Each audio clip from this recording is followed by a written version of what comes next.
Hi friends, ఒక పుష్పపల్లిక తయారు చేయాలంటే ఎంత కష్టమో. ఒక పక్కన పువ్వులు జోడిస్తూనే ఉండరు, టైం వేరే లేదు, టైం అయిపోయింది, రాత్రి 9 టైము, శుక్రవారం 9. ఒక పక్కన ఎలక్ట్రీషియను లైట్లు వేస్తూ ఉన్నారు, ఒక పక్కన ఐవర్లు దేవుళ్ళకి పూమాళ్ళు అలంకారం చేస్తూ ఉన్నారు, ఒక పక్కన అందరూ ఎదురు చూస్తూ ఉన్నారు వెంకటేశ్వర మాల్ని. ఇదన్నీ జరిగేది ఎక్కడంటే మన గిరింపేట బౌండు వీధి చిత్తూరు. ఈరోజు పుష్పపల్లిక అంటే ముందుగా మంగళవారము అయ్యో అన్నీ మర్చిపోతానే ఉన్నానే, గంగమ్మ జాతర. దాని తర్వాత బుధవారం అమ్మని నీళ్ళల్లో అంకితం చేస్తారు. శుక్రవారము రాత్రి పుష్పపల్లిక చాలా వేడుకగా ఉంటుందండి. కానీ ఏమంటే ఒక చిన్న ఇదైంది, ఈ ఎలక్షన్ వల్ల ఈ టపాసులు ఇవంతా పెట్టకుండా కొంచెం ప్రాబ్లం అయింది. మీద డ్రమ్స్లు ఇవంతా పెడతా ఉన్నారు. ఎంత కష్టపడతా ఉన్నారు చూడండి. ఒక పక్కన టైం అయిపోయింది గవ్వని చేయాలి, రాత్రి ఎక్కువ అయిందంటే పోలీస్ పర్మిషన్ లేదు. ఈ ఎలక్షన్ వల్ల ఎన్నో చకచకచకా చేస్తూ ఉన్నారు అందరూ పనులు. దయచేసి ఈ వీడియోని అందరూ చూడండి. ఒక పుష్పపల్లిక రెడీ చేయాలంటే ఎంత కష్టమో, ఎంతమంది చేయి పడితేనే ఒక భగవంతుడికి శక్తి వస్తుందో మీరు ఈ వీడియో చూడండి. నెక్స్ట్ వీడియో మీకు పుష్పపల్లిక ఎలా రెడీ అయింది, ఏ అమ్మవారు, ఏ దేవుడు మొత్తమే మీకు నేను నెక్స్ట్ వీడియోలో మీకు చూపిస్తాను. ఇవంతా చూపించేదానికి 12 అయిపోతుందండి. నెక్స్ట్ రోజు అంటే శనివారం మీకు కంపల్సరీ ఈ వీడియో పెడతాను. దయచేసి ఎవరైనా ఈ వీడియోని చూడండి, దయచేసి చూడండి. పుష్పపల్లిక మా ఊర్లో చాలా గ్రాండ్గా జరుగుతుందండి.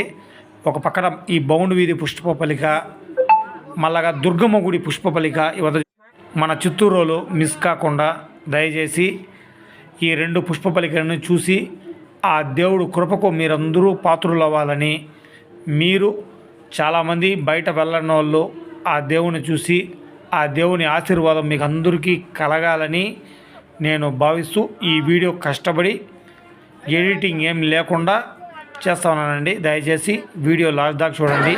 ప్రతి ఒక్కరూ కష్టంతోనే ఆ అమ్మ, ఆ స్వామివారు ఉద్భవిస్తుంది. ఇది మా బౌండు వీధి శ్రీనివాసుని గుడి అండి. ఇది వెంకటేశ్వర గుడి. ఇది ఆ గుడి తరపునే ఈ పుష్పపల్లిక చేస్తున్నారు. ఆ పక్క ఇంకో పక్కన దుర్గమ్మ గుడి పుష్పపల్లిక. ఈ 2 ఒకేసారి వస్తుంది. కన్నుల విండుగా ఉంటుందని, చాలా పండగగా ఉంటుంది. మీకు ఆ వీడియో కూడా పెడతాను, తప్పకుండా మీరు చూసి ఆనందించాలండి. వీళ్ళిద్దరూ నా కూతురు, ఒక పిన్ని కూతురు. ఇదండి, ఇంత కష్టపడి సగం రెడీ చేస్తూ ఉన్నారు. ఎంతమంది కష్టపడితే అంత అలంకారం వస్తుందో చూడండి. మనం కష్టపడకపోతే ఫలితమే లేదు. టగటగా చేస్తూ ఉన్నారు. ఎలక్ట్రీషియన్ ఒక పక్కన, పూజారి ఒక పక్కన, పూలు జోడించే వాళ్ళు ఒక పక్కన. ఇంతమంది గురువారం నుంచి శుక్రవారం రాత్రి దాకా ఈ పుష్పపల్లికని చేస్తూనే ఉన్నారండి. చాలా కష్టపడుతున్నారు పాపము. ఆ కష్టపడే వాళ్ళకి ఒక చిన్న లైక్ కొట్టండి. లైక్ కొట్టే మర్చిపోదండి. వీడియో కొద్దిగా చూసినా కూడా ఆ కష్టపడే వాళ్ళకి ఒక్క లైక్ కొట్టండి చాలు. సబ్స్క్రైబ్ ఏమి చేసుకోవాల్సిన పని లేదు, ఒక లైక్ మాత్రం కొట్టండి. ఎంతో కష్టపడుతున్నారు కాబట్టి, కష్టమైన వీడియోలు తీస్తున్నాం కాబట్టి లైక్ మాత్రం కొట్టండి. పేదవాడు ఏ వీడియో పెట్టినా మీరు లైక్ చేయరండి. ఉండేవాడు పనికి రాంది పెట్టినా కూడా దాన్ని లైక్ చేసి పాపులర్ చేస్తారు. ఒక మంచి మెసేజ్ ఇస్తే కూడా మీరు దాన్ని చూసి కేర్లెస్గా ఉండరు. అందరినీ ఒకే మా చూడండి ఫ్రెండ్స్. మేము కూడా ఒకరుగా రావాలండి. మేము కూడా గొప్పగా అవ్వాలని మాకు ఆశ ఉంటుంది. ఆశ మాత్రం ఉంటుంది, దాన్ని నెరవేర్చేదాన్ని మీరే ఫ్రెండ్స్. ఒకసారి కష్టపడే వాళ్ళని చూడండి. మీరు కూడా కష్టపడతారు. ఇందులో ఏదో ఒక విధంగా మీరు కూడా ఒక పని చేస్తూనే ఉంటారు. ఆ పనే వీళ్ళు కూడా చేస్తున్నారు. ఒక్క లైక్ కొట్టండి, ఒక షేర్ కొట్టండి అండి. సబ్స్క్రైబ్ కూడా చేసుకోండి నా వీడియోని.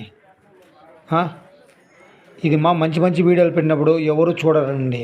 పనికిరాని వీడియోలు ఎవరన్నా పెట్టినారంటే వాళ్ళకి ఓహో అని లైకులు వస్తాయి. అది ఎందుకు వస్తాయో నాకే అర్థం కాదండి. దయచేసి నా వీడియో లైక్ చేయండి. దుర్గమ్మ అండి, దుర్గమ్మని ఇప్పుడు అలంకారం చేసి రెడీ చేస్తూ ఉన్నారు. అన్నీ రెడీ చేసినాక ఆ పల్లకి పైన పెట్టినాక ఒకసారి నేను వీడియో తీసి మళ్ళా మీకు పెడతాను. అప్పుడు ఒకసారి చూడండి. ఈరోజు అంతా నైట్ అని